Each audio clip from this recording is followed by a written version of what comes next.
Today, we're going to be talking about inflation, based on concepts discussed in the book The Great Demographic Reversal by Charles Goodhart and Manok Pradhan. The last 30-odd years from the beginning of the 1990s have been extraordinary for the global economy.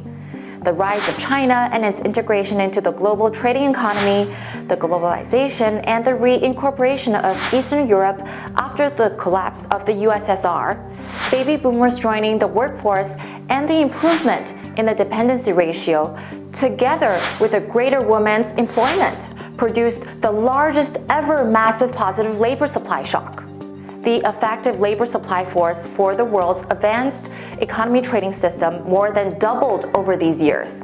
When such a positive supply shock to labor occurs, the inevitable result is a weakening in the bargaining power of the labor force.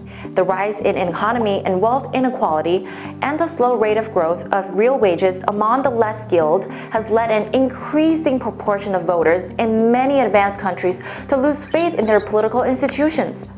They largely blame globalization, the offshoring of manufacturing, immigration, and the failure of the elite to respond to their concerns. The result has been a rise in political populism and a crisis of economic liberalism. Over the next 3 or 4 decades, the workforce will shrink. The steady decline in birth rates will bring about a sharp reduction in the growth of the labor force in many countries. Meanwhile, extensions to the expectation of life will lead to a rapid increase in the number of retirees over 65.